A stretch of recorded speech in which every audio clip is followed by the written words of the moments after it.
धुरंधर 2025 और धुरंधर the revenge का आना सिर्फ पैसा कमाने वाली फिल्म नहीं है, बल्कि ये दिखाता है कि भारतीय सिनेमा राजनीति और लोगों की पसंद कैसे बदल रही है।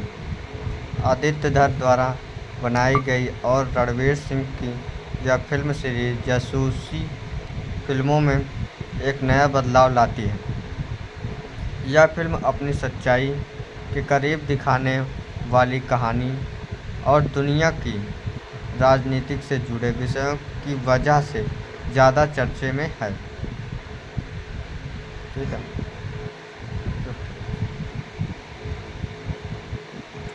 यह विवरण रिपोर्ट इन फिल्मों के बनाने की प्रक्रिया, किरदार के असली ज़िंदगी से संबंध और इनके पैसे व समाज पर पड़े असर को विस्तार से समझाता है।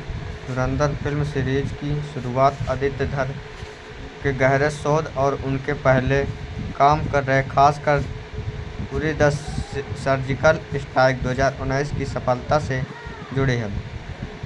इस प्रोजेक्ट को बनाने में लगभग 4 साल लगे, जिससे उन्होंने खूब रिसर्च और स्क्रिप्ट कहानी लिखने का काम किया। उनका मकसद एक ऐसी जासूसी कहानी बनाना था जो लगभग बॉलीवुड फिल्मों से ज़्यादा गंभीर और असली लगे। इस फिल्म सीरीज B62 स्टूडियो और जियो स्टूडियो के तहत बनाया गया। B62 नाम आदित्य धर के दिल्ली वाले पुराने घर के नंबर से लिया गया है, जिसे उन्होंने अपने भाई लोकेश धर के साथ मिलकर शुरू किया। फिल्म की घोषणा 2024 में हुई थी और शुरू में इसे एक ही फिल्म बनाने का सोचा था, लेकिन बाद में जब एडिटिंग की समय देखा गया कि फुटेज बहुत ज़्यादा है, लगभग 7 घंटे, और कहानी भी जटिल है, तो इसे 2 भागों में बांटने का फैसला किया गया। फिल्म को अंतर्राष्ट्रीय स्तर पर बनाने की कोशिश की गई। शूटिंग जुलाई 2024 के बैकएंड में शुरू हुई, जहां कराची के ल्यारी जैसी जगह बनाई गई। इसके बाद 2024 में अमृतसर के स्वर्ण मंदिर में कुछ अहम सीन शूट किए गए। फरवरी 2024 में मुंबई के फिल्मिस्तान और फिर मड आइलैंड में शूटिंग हुई। अगस्त 2024 में लद्दाख में शूटिंग के दौरान एक बड़ी समस्या आई, जब 100 से ज़्यादा लोग फूड पॉइजनिंग के कारण गंभीर बीमार हो गए, जिससे काम कुछ समय के लिए रोक दिया गया। धुरंधर की असली कहानी 8 भागों में दिखाया गया है, जिसमें यह एक वेब सीरीज जैसी लगती है। यह कहानी 1999 के IB 814 विमान अपहरण और 2001 के भारतीय संसद जैसी हमला जैसी असली घटनाओं से प्रेरित है, और उन्होंने भारत की सुरक्षा नीति को बदल दिया था। पहला भाग धुरंधर 2025 फिल्मों की शुरुआत IB के निर्देशक अजय सन्याल R माधवन से होती है, जो ऑपरेशन धुरंधर की योजना बनाते हैं। उन्हें एक ऐसे एजेंट की ज़रूरत होती है जो पाकिस्तान के ल्यारी इलाके में घुस सके। इसके लिए वो जसकीरत सिंह जग्गी, जो कि फिल्म में रणवीर सिंह होते हैं, को चुनते हैं, जो एक कैदी है और उसे मौत की सज़ा मिलती है। जसकीरत को ट्रेनिंग दी जाती है और उसे हमजा अली मजारी की नई पहचान देकर अफ़गानिस्तान के रास्ते पाकिस्तान भेजा जाता है। ल्यारी में हमजा एक जूस की दुकान चलाने वाला मोहम्मद आलम, जो कि उसका असली नाम गौरव गेरा के साथ रहता है और धीरे धीरे अपराध की दुनिया में अपनी पहचान बना लेता है। वह रहमान डकैत अक्षय खन्ना के गैंग में शामिल हो जाता है और उसका भरोसेमंद बन जाता है। पहला भाग यहीं पर ख़त्म होता है, जहां हमजा सफल हो जाता है, रहमान को मार देता है और ल्यारी के अंडरवर्ल्ड पर अपना नियंत्रण मजबूत कर लेता है, और जिससे कहानी से सस्पेंस बना रहता है। दूसरा भाग धुरंधर द रिवेंज 2026। दूसरे भाग में कहानी और ज़्यादा गहरी और हिंसक हो जाती है। इसमें जस किरत सिंह रंगी के अतीत और उसमें हमजा बनाने के अंदरूनी संघर्ष को दिखाया गया है। अब हमजा ल्यारी शेर बलोच बन चुका है और उसका अगला निशाना बड़े साहब, जो कि असली नाम जो दाऊद इब्राहिम को दर्शाता है, और आईएसआई के मेजर इकबाल अर्जुन रामपाल होते हैं।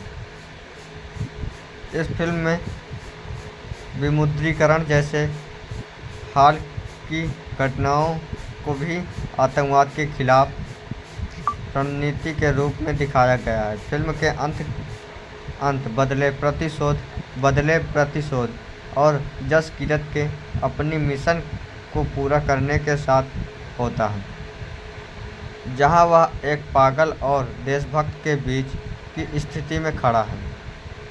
दिखाया जाता है पात्र चित्रण और असली जीवन से प्रेरणा। आदित्य धर की फिल्म की खास बात यह है कि उनके किरदार असली लोगों से प्रेरित होते हैं, जिससे कहानी ज़्यादा सच्ची लगती है। जस किरत सिंह रंगी हमजा रणवीर सिंह ने इस फिल्म में बहुत ही जटिल किरदार निभाया है, जिसे द रेथ ऑफ गॉड कहा गया है। शुरुआत में लोगों को लगा कि यह किरदार मेजर मोहित शर्मा या असली नाम अशोक चक्र से प्रेरित है, जिन्होंने इफ्तिखार भट्ट बनकर हिजबुल मुजाहिदीन में घुसपैठ की थी। लेकिन बाद में फिल्म बनाने वाले ने साफ कर दिया है कि यह किरदार पूरी तरह काल्पनिक और फिल्म एक व्यक्ति पर आधारित नहीं है। इस रोल के लिए रणवीर सिंह ने अपने शरीर पर काफ़ी मेहनत की, जिससे दुबले जसकिरण से लेकर ताकतवर हमजा बनने तक का बदलाव शामिल है। हमजा डकैत, रहमान डकैत, अक्षय खन्ना ने द एपेक्स प्रिडेक्टर रहमान डकैत के किरदार निभाया, जो असल ज़िंदगी के कराची के गैंगस्टर सरदार अब्दुल रहमान बलोच पर आधारित है। उनकी एक्टिंग को इसलिए सराहा गया क्योंकि उन्होंने शांत लेकिन खतरनाक अंदाज से अभिनय किया, जहां वे अपने आँखों से ही डर पैदा कर देते हैं। सिनेमाई शिल्प और तकनीकी पहलू धुरंधर फिल्म को इसलिए बेहतरीन तकनीक और अंतर्राष्ट्रीय स्तर की गुणवत्ता के लिए सराहा गया है। फिल्म ने शूटिंग छायांकन विकास नौलखा ने की है, जिन्होंने कराची में तंग गलियों और भारत की रणनीतिक कमरों के अंतर को अच्छे से दिखाया है।